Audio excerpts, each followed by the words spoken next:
Hey folks, and welcome back to the channel. In this video, we are going to discuss Furia once again. And I know I've already done a lot of Furia glazing on this channel lately, but they certainly earned it by winning 4 titles this season, including the last 3 tournaments in a row that they have participated in, and doing so against elite competition every single time. You know, I did a full video about their win at IEM Chengdu, as well as I did a full video about their first win back at the Fisher Playground 2 event. That was their first win of this season. But now that we are approaching the major with all other events for this season in the rearview mirror, it is crazy to look at the bigger picture and understand that Furia is the favorite going to this major. They are the clear #1 team in the world, and they essentially went from a team that was failing, a team that had no real status in the scene, and then they put together what looked like a Frankenstein roster, and they went from that failure to now favorites for a major title going into the Starlighter Budapest Major, which is just an incredible story. So I wanted to kind of, yes, take a look at their most recent win at Blast Rivals Hong Kong, but also just kind of look at the bigger picture of how Furia got to where they are. But before I dig into this any deeper, folks, if you don't mind, please do hit that subscribe button. I am just a couple of hundred subscribers away from hitting that 5,000 subscriber goal that I was hoping to hit before the end of 2025. So I'd really appreciate your support there. If you're not already subbed, and I got a bunch of major content that's going to be on the way as well through this video, leave a like, leave a comment. All those things certainly do help. But without further ado, let's dig into this topic a little bit more.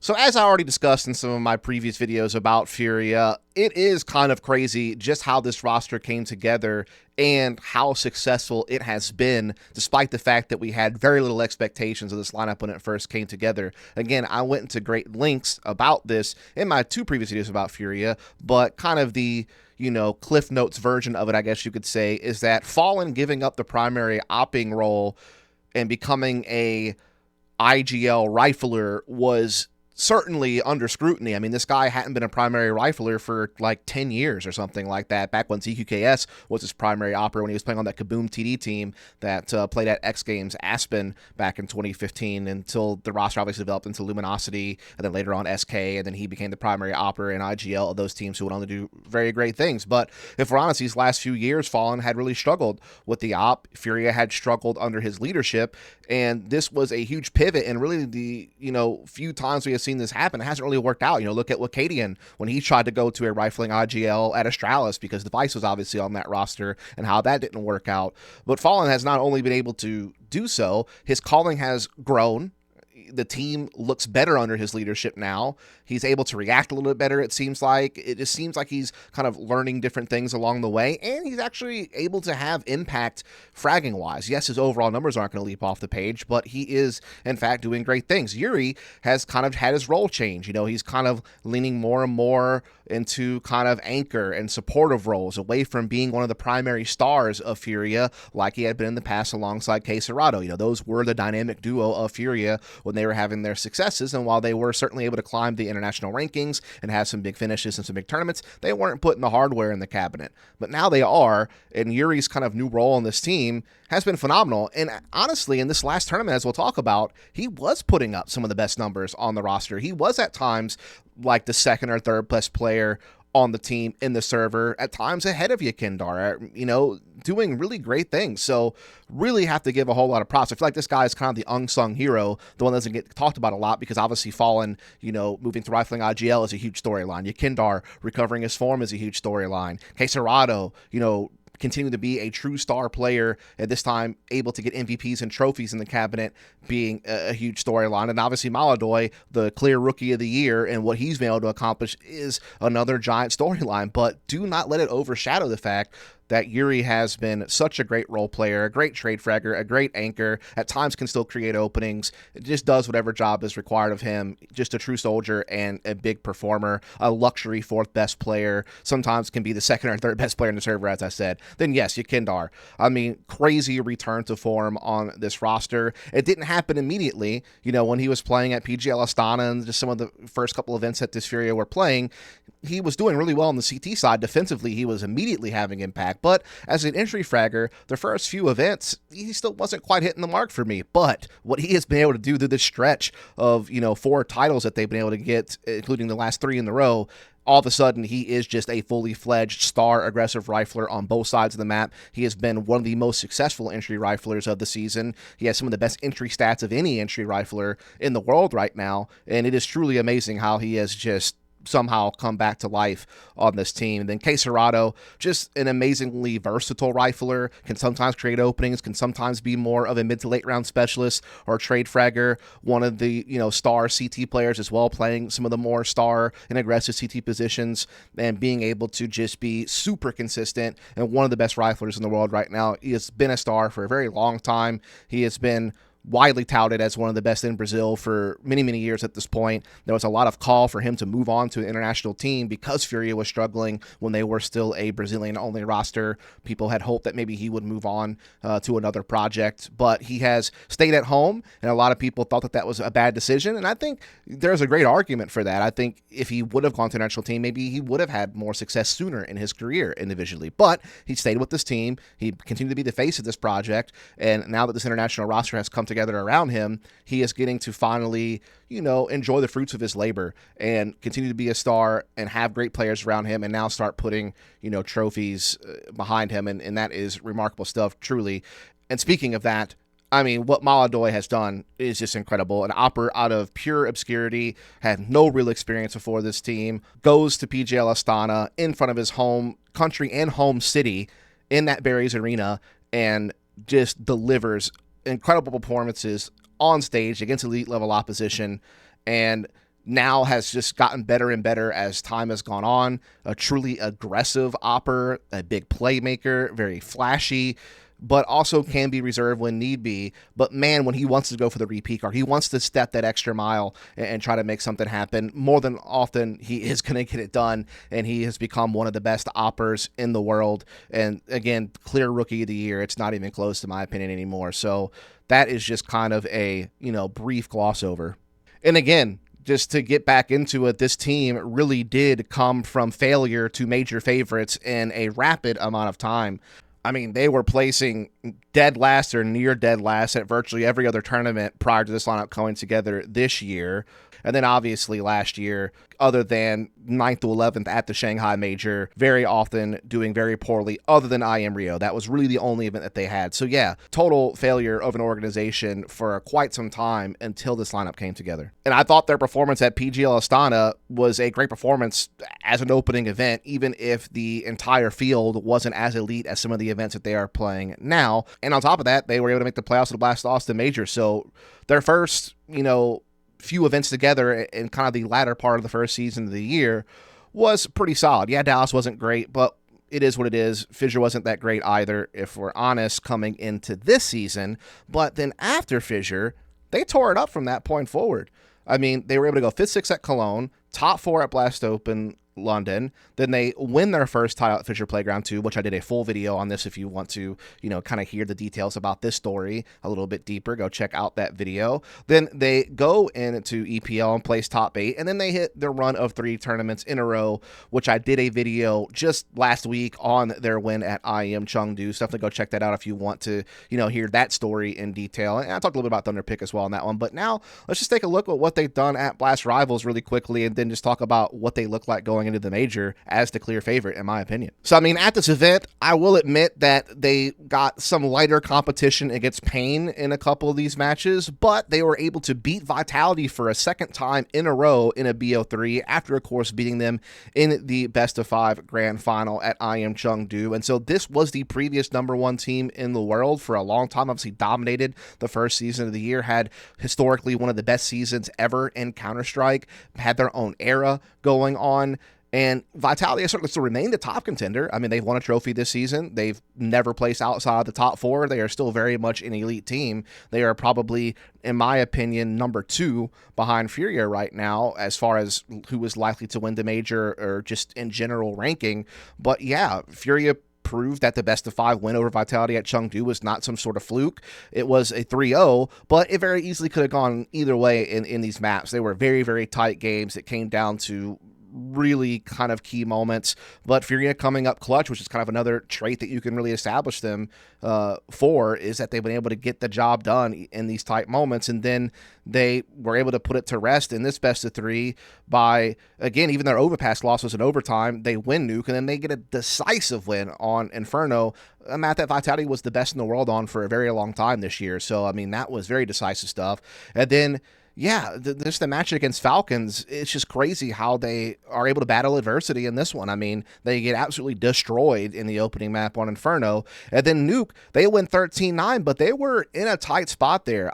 There was that whole situation, if you look at this one on Nuke, where I can't remember exactly what round it was in the second half, but they won this crazy 2 versus 3 post plant in the lower bomb site, where if Falcons win that round, they very likely could have kept this map in the contest and perhaps even go on to win it, because that round not only was a loss on that round, but it also killed their economy for the next one and really allowed Furia to kind of inch out in front in what was kind of becoming a very tight battle the last, 5 to 6 rounds of the half. So that was a really critical moment for them. Obviously, a big mistake on Falcons' part and something they're going to be kicking themselves for, because they could have been more competitive in this grand final had they have not had that mistake happen.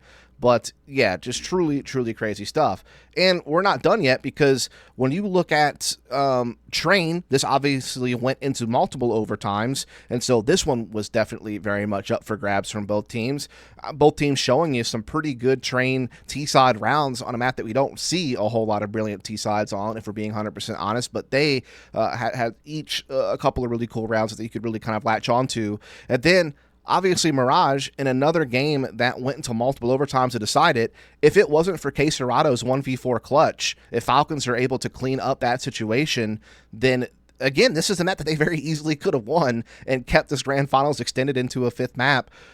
And then when you think about the whole Nuke situation, this grand final could have gone very differently. Like, there's definitely some scrutiny that has to be levied against Falcons for not cleaning up some of these rounds and taking care of business and perhaps winning this final, or at least getting another map and forcing a 5th or something along those lines. But again, it's also Furia able to, clamp down, tighten up when they need to, have clutch performances in those critical moments, and then have big-time performances. And yet again, when you look at this grand final, I just have to highlight, look at Yuri's performance. He was their second best player in the series overall. And that's no knock to Malador or K-Serato. They certainly still had their moments. They certainly are still stars of this team. They have time and time again proven they are the leaders of this team, as far as output goes on the server next to Yakindar. But Yuri had a hell of a series here and, played really well just generally. And so once again, we see Furia able to hoist a trophy and now win 3 tournaments in a row, 4 tournaments on the season, the most of anyone. Spirit has 2 wins. Everyone else basically only has 1. And this is truly incredible stuff. I mean, to see where Furia has come in such a quick amount of time. Then when you look at their map pool, and this is kind of more talking about this team just kind of going into the major and how they are the favorites. I mean, obviously the accolades are there, as we've already kind of talked about, but the map pool is there too. I mean, the fact that they don't really play Ancient yet, the 2 times they have played Ancient, they have looked good, is something that teams now have to consider in a veto, as it's not going to be a freebie.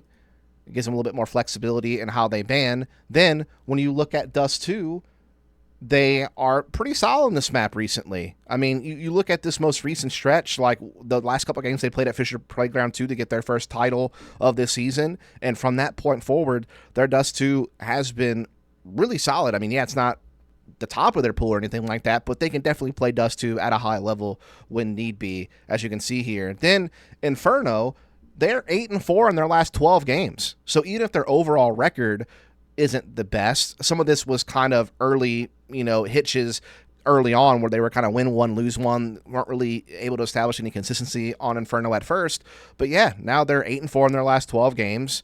They obviously use it to great success at IM Chengdu. They had a big win over Vitality. Yes, they got destroyed by Falcons in the opening map and the grand final on this map, but it is definitely in their wheelhouse now. Then you look at a map like Mirage, they're also 8-4 in their last 12 games. And you'll remember they lost 5 of their first 6 early on. So again, once they were able to get some reps in and, build something, Mirage has very much risen up to the top of their map pool as well, next to Inferno.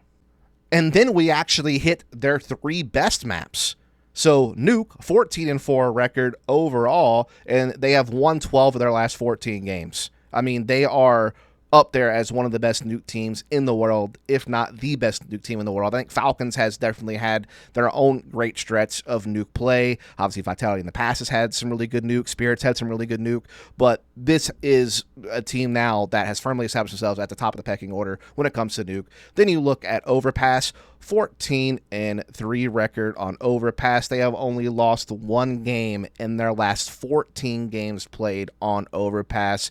And they are the best Overpass team, in my opinion. Just phenomenal stuff out of them, consistently beating elite level competition and very much at the top of their pool. And oh yeah, they're super sick on train as well. 11-4 in their last 15 games played, and these losses are even really close. I mean, overtime lost to Mouse, 11-13 lost to G2, double overtime lost to Mouse Sports. They only have 2 losses where they didn't hit double digits, and they've played this map now 20 times. I mean, just truly incredible stuff. So yeah, just to review the map pool, Ancient isn't a freebie anymore. It used to be their permaban, but now they can actually flex it a little bit. Their DusT 2 is at a pretty solid level now. They've really been on a huge uptick on Inferno and Mirage, and then they are lights out on Nuke, Overpass, and Train. So yeah, their map pool is fucking absurd at this point. Yeah, it's not quite the same level of map pool that Vitality had the first season of this year, but it is really damn hot. Then you look at player performance this year, and again, they have 4 really strong fraggers on this team, and Fallen can certainly still have his impact with the rifle. Certainly worth noting that when you're looking at openings on the T side, looking at Kendar, one of the highest opening percentages that you're going to see as far as attempts goes, and then his success rate is truly elite. I mean, this is very high for an entry fragger. Yes, you have a couple of phenoms out there, like a Donk, who can surpass 50% success. There's been times where Leech has been up there, Senzu's been up there, Xantares obviously can kind of hit that 50% number as well. Kiyosuke is in the high 40s. I mean, there's Xerxin can be in the mid to high 40s as well. So there are some other guys out there, but he has now put himself amongst the top entry fraggers in the world, and considering where he was at before he joined this team and how his form had been, I mean, this is a crazy upturn for him. Then Maladoy, one of the most aggressive oppers out there right now, and he's able to have his success when he goes for his openings on T side. K Serato, as a flex rifler, when he needs to go for openings, he is able to be very, very successful at them, even though that's not his main role. He can certainly flex into that. He has some more active positions. You know, he plays some of the more active positions on their DusT 2 T side, for example, in middle and catwalk and such. You know, he is their banana player on Inferno, so that's going to put him in a lot of active positions there as well. When they did play Ancient, he was playing middle for them, and so that was putting him in some active positions there as well. So, yeah, you know, whenever he is called upon to do it, he is able to get the job done. And then, yeah, Yuri, more of a support element now. Doesn't really go for it, but still can convert when need be. And then Fallen, he's at times been higher than this, but this is still not terrible for an IGL when entering's not even his main role. Then opening on the CT side is also incredible. I mean, Maladoy, again, one of the most aggressive oppers on CT side, and that success rate is absolutely bonkers. It's absolutely crazy. I mean, it's just super high. I mean, Munasy's one of the only other guys up there that has comparable numbers to this. And then, you know, Ziwu obviously can be very high up there as well in the opping pecking order. But yeah, I mean, this is incredible stuff. Again, Yakindar, being an aggressive CT player, being able to get these openings, you know, defensively is also super fantastic. And the other guys are able to get their jobs done as well. And yeah, so the final thing to say before I end this video is that Furia are definitely now, just based on recent results, the #1 team in the world based on everything that I've already described, but also just projecting going forward as far as just, you know, overall recent form. I mean, again, they've won 3 tournaments in a row. They've won 4 tournaments this season. They are the best team of the season and are currently ranked #1. In my opinion, it's not even up for argument. And when you think about who their next best competitors are, they look even more like a favorite. I mean, Vitality is clearly the next one in line because they have never placed outside of the top 4 this season. So they've been one of the most consistent teams of the season besides Furia's winnings. And then they do have their title. They had a couple of additional Grand Finals appearances. And obviously they have the first season where it was the greatest season we've ever seen. So they still remain a high target. But the last 2 games they played against Furia, they have lost, and they've looked more mortal this season just in general. So this is probably your number 2 team right now and probably your second favorite to win the major. But right now, Furia do have the edge on them when it comes to overall accolades and head-to-head. Then, even though Spirit won the first couple of tournaments of the season and do have a lot of firepower on their roster with Donk and Shiro alone, things have not gone well so far with this whole Zwei and Tanir combo. And honestly, I think Zwei's time is about to be up. He has just not performed, and he's had a good bit of time. Tanir has only played 2 tournaments with Spirit so far, but even he has not looked anything near what he looked like on Heroic, where he, early on next to guys like PR, looked like a Rookie of the Year type candidate until Badoy obviously completely took over. So they are in a lot of trouble heading into the major despite their early success in the season. Then you look at Mousesports, and unfortunately, it's kind of the forever the bridesmaid type situation for them because they are a consistent top 4 finisher. They had a finals appearance at Cologne. Obviously, the first season, they were a consistent top 4 team and were just always playing second fiddle to Vitality, but they themselves were certainly, number 2, number 3 for a lot of that season. And they still do have a load of firepower on their team. If everyone's clicking, when you have guys like Torzy, who's a great operator, Xertion, great entry aggressive rifler, Spinks, a great trader, and just overall star rifler, and then Jimmy was at a time considered one of the best anchors and extremity players out there. So they certainly have the talent to do it, but they're not able to get an actual trophy in the cabinet. And Furia head-to-head has them beat. They met at Chengdu. Furia was able to beat them in that best of 3. Furia was also able to beat them at IM Cologne. So yeah, this season, Furia owns the head-to-head against them and certainly surpasses them in achievement. Then Falcons, there was a time at the, middle of last season where they looked like a top 4 team in the world. They had a great stretch, but then we all know what happened at the major. Rough start to kick off the season at Cologne, but they have been a top 4, finisher throughout the season, so they certainly have established themselves as a top 4 team in the world, no doubt about it. They are certainly in the running if they can figure things out to challenge at the major, even if people want to meme on them and think that they can't. They certainly have the talent. I mean, Monesi is back in prime form. Kiyosuke is developing rapidly and looks like a great rifler. Nico has had his struggles, but we know what he's capable of. It's just about getting past some of the choke factor, in my opinion. Again, they had their chances in this grand final against Furia, made some huge blunders that cost them maps that they could have won, certainly could have pushed that series into 5 maps at the very least. But yeah, head-to-head, Furia does have them. I mean, obviously, grand finals here at Blast Rivals, Furia beat them. You look at Chengdu, Furia able to 2-0 them, no problem. You scroll down further than that at Fisher Playground 2, Furia's first title. They were able to, get them as well there. So head-to-head, Furia's got them beat, and again, an achievement as well. Then Mongols, it's not even really worth talking about anymore because, yeah, this team was able to make the grand finals of the Blast Austin Major, and they were a team that was steadily evolving over time and really representing Asia CS and giving them a true international contender. But we all know what's happened with Senzu now out, Controls now in, and that combined with their rough performance at EPL and now these last couple of tournaments, you just feel like they don't have the gas left in the tank anymore, despite the fact that they were, for a time, certainly a consistent top 5 team in the world. That time has now passed, it seems like. And then G2, yeah, they won their 1 title at Blast Open London, which got them to a point that was very exciting. And I think that there is some long-term hope for Hunter as an IGL with Salk backing him as a coach. And I do think that they have some good firepower, certainly, particularly with, Madison, what Mouse has done in the past and things of that nature. But outside of that win, they haven't really done much else other than kind of just remain in the top 8. And after G2, in my opinion, no one else is even in the argument for the major. And so, yeah, that really does it. What Furia has accomplished is truly incredible. They have gone from failure to major favorites throughout the course of this season.